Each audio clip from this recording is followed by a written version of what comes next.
Hello, Valentin Mandace from Historic Houses, Romania, Casa de Epoca, and I would like to speak about some myths of origins and their proofs on the ground in a way, and all of this combined with the nowadays politics, which is nationalism. Myths of origins. It's the material for nationalist ideology, nationalist politics. Probably you know that in Romania the national myth is that the nation is the origin, has its origin, it's in an ancient people indigenous to this place called Dacians, or sometimes Dacians, from Geti, the old Geti, from the Greek sources, and Dacians from the Roman sources, as the name Dacians, depending how you like to call them, who were Romanized. And this is the basis of the Romanian people about 1900 years ago, when the Roman conquest happened. And then there were some other additions from Slavs especially, and sometimes in the 8th, 9th century, hey presto, we have Romanians, early Romanians. And now after the fall of communism, it's quite a movement among the extreme right-wing parties about these old Dacian origins. The preoccupation with these Dacians goes quite a long way, especially in the interwar period, from the Nazi times, from the fascist times. The legionnaires, they were the first who stirred up these ideas, were revived sometimes in the time of the national communism of Ceausescu, as a kind of convergence between fascism and communism in the time of Ceausescu, especially in the 1980s, and then run free in the post-communist period. And now with this populism of the last few years, is putting its ugly head all over the places. So you will not be surprised if you go in Bucharest, and especially younger males shouting that they are Dacians and they are proud of this, and so on and so forth. You have lots of Facebook pages and web pages extolling this kind of thing. Sometimes you have summer camps and people in Dacian attire and so on and so forth. Who are the Dacians? The Dacians obviously are considered as being very autochthonous, as being born and bred here, born from the land. That is the national ideology. But it's not really like that. They look like this. If you look, this is an engraving from the 1630s, French engraving of a statue in Versailles Park of a Dacian, probably taken from a model from Rome, which in their turn 1900 years ago were sculptured by the Roman artists to celebrate the conquest of Dacia. And look at the attire, look at this kind of trousers, shoes, long mantle, and as a kind of skirt, and especially the bonnet, the type of Phrygian bonnet. This tells you that it's something dodgy with them regarding their origins. They might be from what is now Iran or Persia. Recently I have been to Ravenna in a study trip, and it's one of my dreams to go there to do that study trip. And I knew, of course, one of the mosaics of Sant'Apollinare Nuovo, Church of King Theodoric of late 5th, early 5th, 6th century, our era. And there we had the Magi bringing gifts, to Jesus, Christmas celebration. Look at them. You know that Magis are Persian kings, or coming from somewhere from Persian direction. Look at them with this kind of attire, extremely well rendered, in St. Apollinare Nuovo, in King Theodoric's, the Goth king, the king of the Goths church. Look at them and look at this Dacian from my French engraving of about 400 years ago. They are quite similar.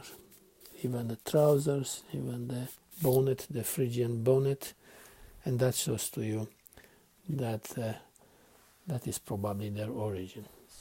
Because of the nationalism in Romania, is not much research in that regard.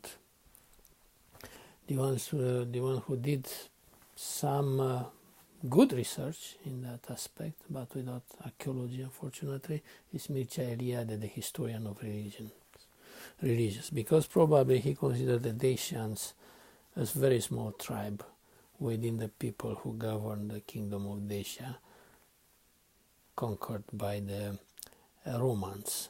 They were the upper strata, they were a theocracy of Phrygian or Persian origin. And Mircea Eliade, the great historian of origin, even wrote a book in which he debated his origins. The book is called From Zamoxis to Genghis Khan. This is the head of king, of the Dacian king on the cover.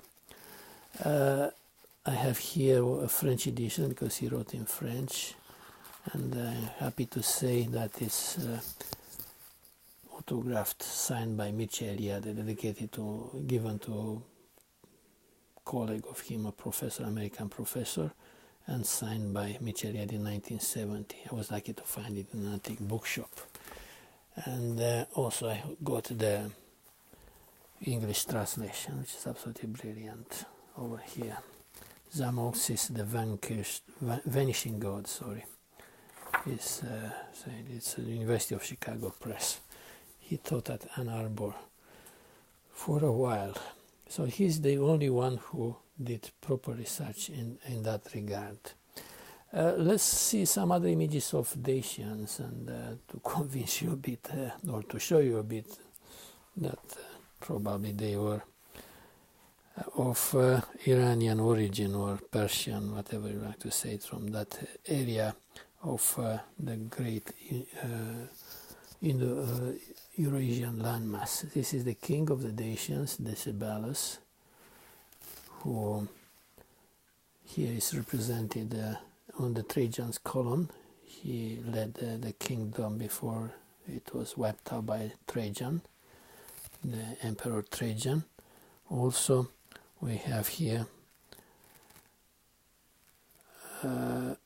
some other representations, but the most interesting, which I have around here, I'm afraid you'll not be able to see them quite well, is from my own Roman coin collection, because I'm interested in the myths of origins. I studied identities at London School of Economics, and my focus was on this area, of course, Southeast Europe and the Romanians.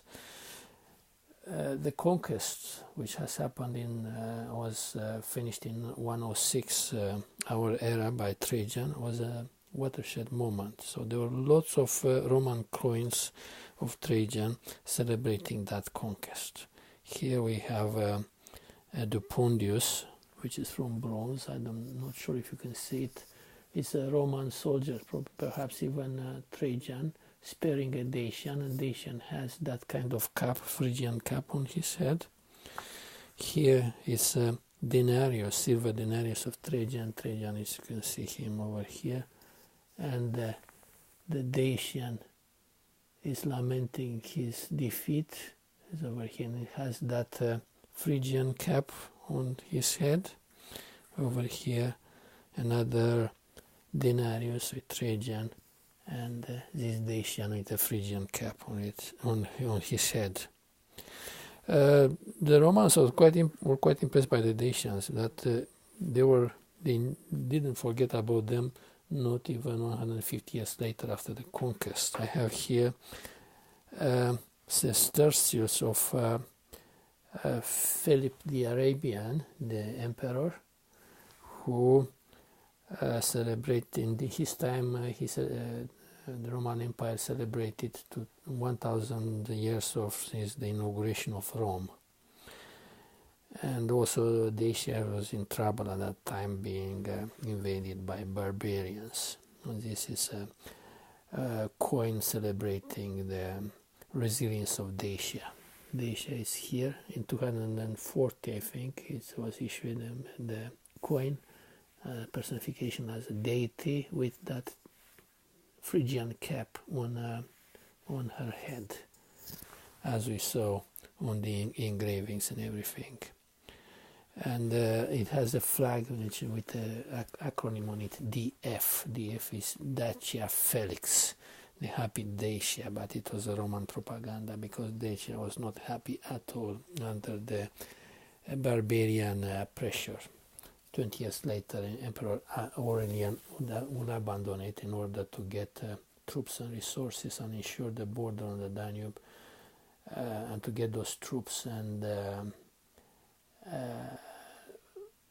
wipe out the revolt of Queen Zenobia in Palmyra, which is now in the news with ISIS in Syria.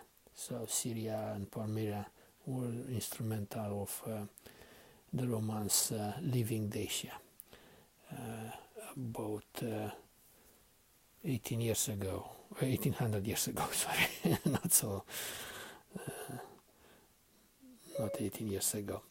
It's interesting that this myths of origins, which is not much looked into, but the local nationalism is so rudimentary, so laughable, but also extremely vicious and aggressive. So you have to be careful if you say something against them and against this kind of myths of origin that the Dacians or autochthonous people of this place, not coming from Persia, for example, or that the Romanians are having different blood in their veins from Slavic, Germanic, Gypsy, and so on and so forth, not only Roman and Dacian, or only Dacian.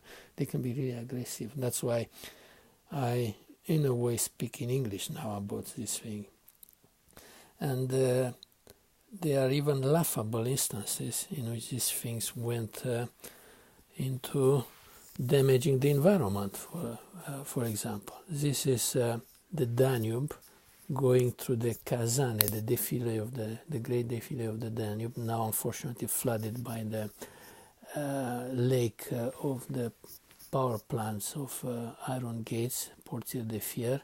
And on the Romanian side, on the other side is Serbia.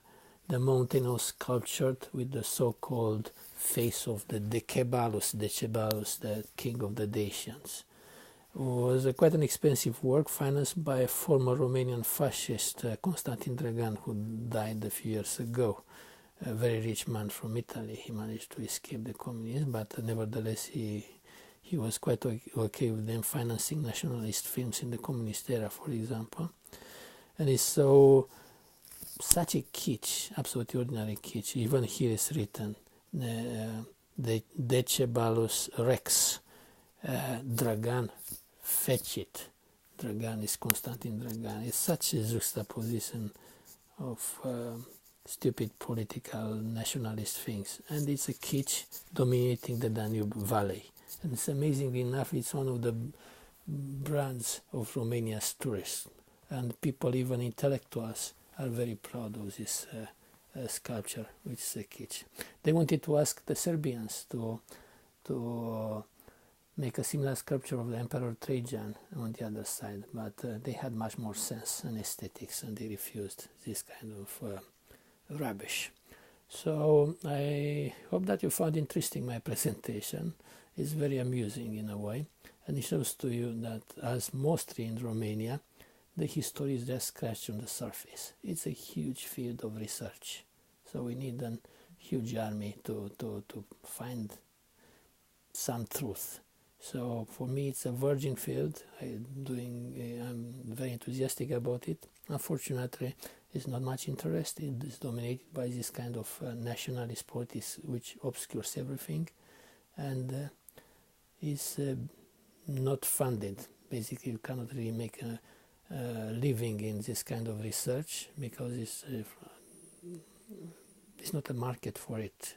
The people from abroad are not really interested in Romania, and the Romanians themselves are not really interested in the real history. So, we'll see each other at the next podcast. Thank you, and goodbye.